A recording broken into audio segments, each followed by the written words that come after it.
Hello everyone and welcome back to another video. तो बातों को शुरू कर लेते हैं अपनी ट्रैवल चीफ रोमन रेंज से लेकर।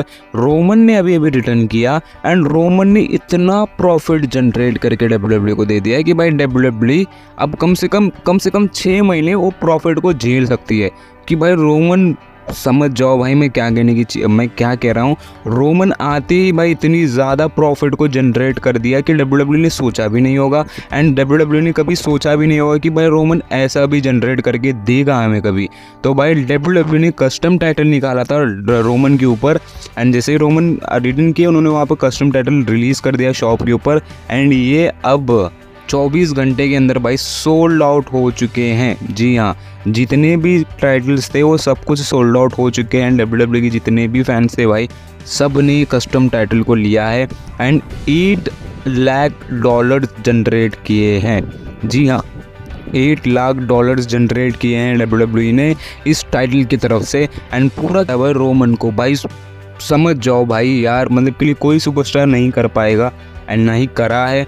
रोमन सच में भाई डब्ल्यूडब्ल्यू के फेस हैं। रोमन सच में वो इंसान है जो डब्ल्यूडब्ल्यू रोमन के कंधों पे चलती है। रोमन जो है डब्ल्यूडब्ल्यू को लेके चलते हैं भाई, वो लिटरली वो बंदा है। आज हमको पता लग गया है। बात करते हैं नेक्स्ट अपडेट को लेकर जो कि आ रही है जेकब फाटू को लेकर। तो भाई जेकब फाटू जो है क्या एक्टिंग कर रहे थे कल के दिन, मतलब कि क्या वो सब एक्टिंग था, क्या था, मतलब कि मसला क्या था। यहाँ पे PW इंसाइडर की तरफ से न्यूज़ आई है। यहाँ पे न्यूज़ आर्टिकल में कहा गया है कि भाई जो जेकब फाटू हैं उनको वो इंजरी को सेल करना था, मतलब कि जो इंजरी उनको हुई है उसको सेल करना था।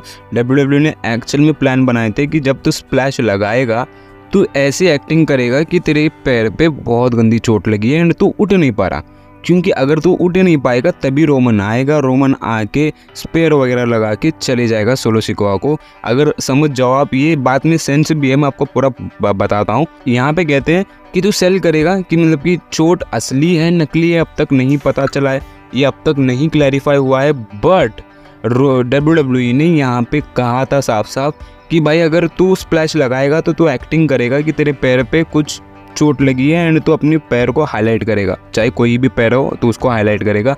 तो यहाँ पे वो मसला हुआ है एंड यहाँ पे कहा जा रहा है कि अभी तक कुछ क्लियर नहीं है कि चोट असली में असली हुई है या फिर भाई वो एक्टिंग ही चल रही है। क्योंकि अगर डब्ल्यूडब्ल्यू ने कहा है तो यहाँ पे दो चीज़ें हो सकती हैं भाई। देखो, अगर डब्ल्यूडब्ल्यू ने कहा होगा कि तू बस स्प्लैश लगा के एक्टिंग करेगा, बट क्या पता गलती से स्प्लैश लगा भी दिया हो एंड शायद सच में वो इंजरी हो गई हो, क्योंकि वो बहुत गंदी तरीके से तड़प रहे थे भाई। एंड अब पता नहीं क्या है, अब समझ नहीं आ रहा कि ये असली है नकली है। अब आगे का समय बताएगा कि क्या चीज़ें हैं क्या नहीं है। बात करते हैं नेक्स्ट अपडेट को लेकर जो कि आ रही है जॉन सीना को लेकर। तो भाई जॉन सीना जो है, जॉन सीना के ऊपर मल्टीपल अपडेट्स आए हैं। तो बात करते हैं पहली अपडेट को लेकर जो कि है ब्रॉन ब्रेकर ने चैलेंज किया है जॉन सीना को। कहते हैं वो कि जॉन सीना ने कभी इंटरकॉन्टिनेंटल चैंपियनशिप नहीं जीती, मैं चाहता हूँ कि वो जीते एंड मैं चाहता हूँ कि वो मेरे को चैलेंज करे। मैं सामने से खुद से एज अ चैम्पियन चैलेंज कर रहा हूँ जॉन सीना को। अगर उसमें गट्स हैं, अगर उसमें गुर्दा है तो भाई वो आए और मुझे चैलेंज करे। ये ब्रॉन ब्रेकर का ओपन चैलेंज है भाई जॉन सीना को। अब पता नहीं जॉन सीना क्या करेंगे। एक और अपडेट है जॉन सीना के ऊपर जो कि है जॉन सीना वर्सेस गंथर की मैच में भी प्रोबेबली रेसलमेनिया में हो सकती है, क्योंकि गंथर अब जीत चुके हैं। डैमिन प्रीस्ट शायद से अब फिन बैलर के पीछे भागेंगे। तो गंथर को कौन हराएगा, कौन डिथ्रोन करेगा।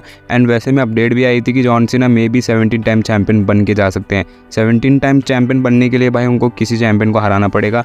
मुझे नहीं लगता कि कोडी रोड्स वो होंगे, I think so. And update का भी कहना यही है कि गंथर वो होंगे जो जॉन सीना के साथ मैच लड़ेंगे एंड गंथर को जो है जॉन सीना डिथ्रोन करके 17 टाइम चैंपियन बन के निकलेंगे। अब ये बहुत बड़ी अपडेट है भाई, लेट्स सी क्या होता है, क्या चीज़ें होती हैं। जितना मुझे लग रहा है, जितनी मुझे अपडेट्स मिले मैंने आपको सब कुछ बता दिए। बात करते हैं नेक्स्ट अपडेट को लेकर जो कि आ रही है ड्रू मैकिंटायर CM पंक की मैच को लेकर। इस मैच को फैंस ने क्रिटिसाइज़ किया है एज ए परफॉर्मिंग, जिस तरीके से परफॉर्मेंस थी रेसल किया उन्होंने उतनी खास मैच नहीं थी। कंपेयर कर रहे हैं फैंस भाई डायमंड प्रीस्ट गंथर की मैच से। डायमंड प्रीस्ट एंड गंथर की मैच एक्चुअल में लेजिट मैच, कमाल की मैच थी। ऐसे लग रहा था कि बहुत साल से भूखे हैं ये दोनों एक दूसरे के। एंड अब जो है यहाँ पे CM punk and Drew McIntyre की जो फ्यूड है इतनी लंबी चल रही थी एंड मैच कितनी हुई भाई, ज़्यादा बड़ी नहीं, ना ज़्यादा उतनी खास थी। तो इसी वजह से जो फैंस हैं वो नाराज़ हैं, क्रिटिसाइज़ कर रहे हैं कि भाई ये क्या मैच थी, इससे अच्छी मैच तो डायमंड प्रीस्ट एंड गंथर की थी, ये मैच ही नहीं थी। मतलब क्रिटिसाइज़ होना पड़ रहा है WWE को फैंस की तरफ से। बात करते हैं आखिरी स्टोरी को लेकर, जो कि आ रही Roman Reigns and Paul Heyman को लेकर। रोमन तो अकेले आ गए समर स्लैम के अंदर, पॉल हेमन नहीं थे, मगर एक्चुअल प्लान भाई रोमन एंड पॉल हेमन के बहुत बड़े प्लान्स हैं। अकॉर्डिंग टू न्यूज़ WWE कुछ बड़ा भयंकर प्लान कर रही है पॉल हेमन एंड रोमन को लेकर। रोमन कैसे पॉल हेमन को लाएंगे, पॉल हेमन आएंगे कैसे, जिमी ऊसो आएंगे कैसे, रोमन बहुत भयंकर तरीके से हमको प्रेजेंट करेंगे। एंड अब देख के लग रहा है कि भाई मैसिव प्लान्स बनने शुरू हो चुके हैं रोमन की तरफ, क्योंकि रोमन का जो ऑरा है भाई WWE फैंस को बहुत पसंद आ रहा है। तो अब देखते हैं क्या चीज़ें होती हैं। रोमन एंड पॉल हेमन के बहुत भयंकर वाले प्लान्स हैं। जब भी रोमन पॉल हेमन को इंट्रोड्यूस करेंगे वो बहुत भयंकर होने वाला है एंड सिनेमैटिक होने वाला है भाई सब कुछ। तो ये कुछ अपडेट थी, मैं मिलता हूँ next video, then goodbye, take care, bye bye.